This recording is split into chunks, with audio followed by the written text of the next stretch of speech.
দর্শক, আপনাদের গত বছর নভেম্বরের ঘটনা। নেত্রকোনার মদন উপজেলায় একজন মাদ্রাসার বড় হুজুর 11 বছরের কিশোরীকে অন্তঃসত্ত্বা করেছিল।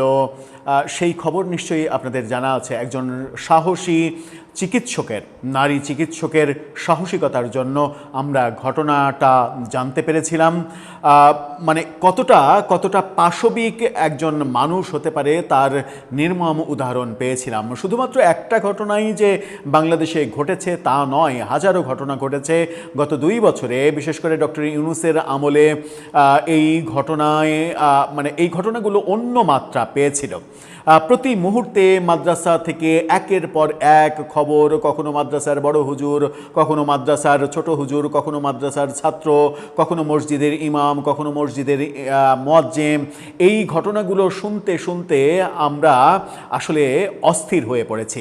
অথচ বাংলাদেশে ধর্ম নিয়ে যারা বড় বড় কথা বলে, ধর্মের বয়ান দেয়, ধর্ম নিয়ে রাজনীতি করে, তারা এই ব্যাপারে কোনো কথা বলছে না, বলেনি, বরং উল্টো ন্যারেটিভ তৈরি করার চেষ্টা করছে যে যারা এই খবরের কথা বলে তারা নাকি মাদ্রাসা শিক্ষা ধ্বংস করতে চায়।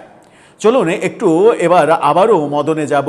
সেই সময়ে গত বছরের নভেম্বরে যে ঘটনাটা ঘটেছিল, সেই ঘটনা এতদিন পরে 8 মাস পরে এসে 8 মাস সময় লাগানো হলো। তারপরে ডিএনএ স্যাম্পল নিশ্চিত হলো যে ওই কুলাঙ্গার মাদ্রাসার বড় হুজুরি এটার জন্য দায়ী এবং সেই ওই সন্তানের বাবা। ভয়ঙ্কর সেই ঘটনাটা একটু চলুন জেনে দেখি কিভাবে এটা হলো, এরপর কি হবে, বাংলাদেশে যত ঘটনা ঘটছে তার পরিপূর্ণ বিচার আদৌ হবে কি না।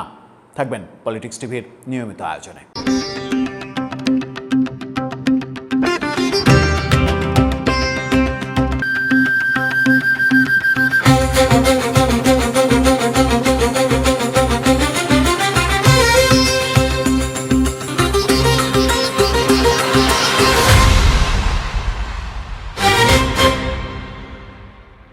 দর্শক, বলছিলাম নেত্রকোনার মদন উপজেলার কথা।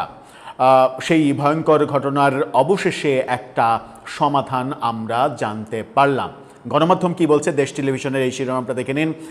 মাদ্রাসা শিক্ষকের ধর্ষণে 11 বছরের ছাত্রী অন্তঃসত্ত্বা, ডিএনএ পরীক্ষায় মিলল পিতৃত্বের প্রমাণ। সেখানে বলা হচ্ছে যে নেত্রকোনার মদন উপজেলার একটি মহিলা কওমি মাদ্রাসার 11 বছরের বয়সী এক ছাত্রীকে ধর্ষণের অভিযোগ করা মামলায় অভিযুক্ত শিক্ষক আমানুল্লাহ মাহমুদি সাগরের বিরুদ্ধে গুরুত্বপূর্ণ বৈজ্ঞানিক প্রমাণ পেয়েছে। এখানে শিক্ষক বলা হচ্ছে, তো মাদ্রাসার বড় হুজুর বলতে কি পত্রিকার একটু শরম লাগে বোধহয়, আমি জানি না। সেখানে বলা হচ্ছে পুলিশের অপরাধ তদন্ত বিভাগের ডিএনএ পরীক্ষার প্রতিবেদনে ভুক্তভোগী শিশুর জন্ম দেওয়া নবজাতকের সঙ্গে অভিযুক্ত সাগরের ডিএনএ 99.99% মিলে গেছে। যেহেতু ঘটনাটা সেই সময়ে অন্তঃসত্ত্বা যে পর্যায়ে ছিলেন ওই নারী, পরবর্তীতে তিনি মা হবেন এটাই স্বাভাবিক, এবং ভূমিষ্ঠ হয়েছে সন্তান। সেই সন্তানের বাবা যে এই কুলাঙ্গার সেটা প্রমাণিত হয়েছে। বলা হচ্ছে যে 99.99% অর্থাৎ 100 ভাগ মিলে গেছে। মামলার তদন্ত সংশ্লিষ্ট সূত্র থেকে জানা যাচ্ছে, আদালতের নির্দেশে ঢাকার সিআইডি ল্যাবে পাঠানো নমুনার চূড়ান্ত প্রতিবেদন সম্প্রতি পুলিশের হাতে পৌঁছেছে। ডিএনএ প্রোফাইলিংয়ের ফলাফলে নবজাতকের জৈবিক পিতৃত্বের সঙ্গে অভিযুক্ত সাগরের জেনেটিক মিল পাওয়া গেছে। এই প্রতিবেদনের ভিত্তিতে মামলার তদন্ত আরও শক্ত ভিত্তি পেয়েছে বলে জানিয়েছে রাষ্ট্রপক্ষ। রাষ্ট্রপক্ষের সরকারি কৌঁসুলি নুরুল কবির রুবেল বলেছেন, এই বৈজ্ঞানিক প্রমাণের পর আসামির আর কোনো দ্বিমত বা প্রশ্ন তোলার সুযোগ নেই। প্রযুক্তিগত ও আইনগতভাবে মামলাটি এখন বিচার প্রক্রিয়ার জন্য প্রস্তুত। অল্প সময়ের মধ্যে পুলিশ আদালতে চূড়ান্ত অভিযোগপত্র দেবে। অভিযোগ সূত্রে জানা যায়, যেটা আমরা সবাই জানতাম, হয়তো ভুলে গেছেন আপনারা, কিংবা আমরাও হয়তো ভুলে যেতে পারি, 2025 সালের নভেম্বর মাসে মদন উপজেলার কাইটাইল ইউনিয়নের পাঁচহার বড়বাড়ি গ্রামের একটি মহিলা কওমি মাদ্রাসার পরিচালক ও শিক্ষক আমানুল্লাহ সাগর ওই শিশুটিকে ধর্ষণ করেন বলে অভিযোগ ওঠে। প্রাণনাশের হুমকির কারণে শিশুটি প্রথমে এই ব্যাপারটা গোপন রাখে, পরে শারীরিক পরিবর্তন দেখা দিলে বিষয়টি পরিবারের কাছে প্রকাশ পায়। এরপর পরীক্ষা করালে অন্তঃসত্ত্বার ব্যাপারটা নিশ্চিত হওয়া যায়। এই ঘটনায় 23 এপ্রিল শিশুটির মা বাদী হয়ে মদন থানায় মামলা করেন। ঘটনাটি দেশ জুড়ে আলোচনায় এলে র্যাব 14 ছায়া তদন্ত শুরু করে। পরে 6 মে ময়মনসিংহের গৌরীপুর থেকে অভিযুক্ত শিক্ষক সাগরকে গ্রেপ্তার করা হয়। এরপর পুলিশ তাকে 3 দিনের রিমান্ডে নেয়। তদন্তের অংশ হিসেবে আদালতের অনুমতি নিয়ে গত 17 মে সিআইডি কার্যালয়ে অভিযুক্ত সাগরের ডিএনএ নমুনা সংরক্ষণ করা হয়। পরে 2রা জুলাই ভুক্তভোগী সিলেট ওসমানী মেডিকেল কলেজ হাসপাতালে একটি কন্যা সন্তানের জন্ম দেয়।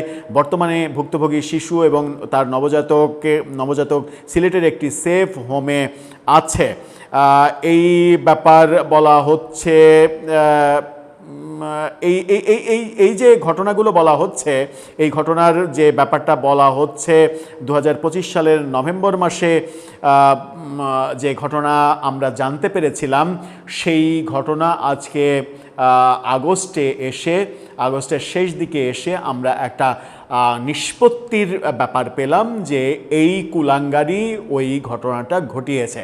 অথচ এই কুলাঙ্গার বারবার এই ব্যাপারগুলো অস্বীকার করে নতুন নতুন গল্প ফাঁদার চেষ্টা করেছে। বাংলাদেশে গত 2 বছরে শুধুমাত্র মাদ্রাসা থেকে যে যত অপকর্মের খবর এসেছে, সেই অপকর্মগুলো যদি আপনি হাতে গোনেন তাহলে কয়েক হাজার হবে, এবং গণমাধ্যমে আসেনি এরকম তাহলে কত হাজার কত লাখ ঘটনা রয়েছে। অথচ এই ব্যাপারে সরকারের কোনো নীতি নির্ধারণের ব্যাপার নেই।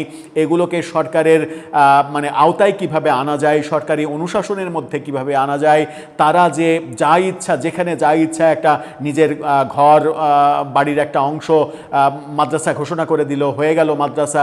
এই যে ব্যাপার, এই ব্যাপার থেকে সরকারি কাঠামোয় আনা এবং তাদেরকে একটা কারিকুলামের মধ্যে আনা, এই ব্যাপারগুলো সরকার কখনোই ভাবছে না।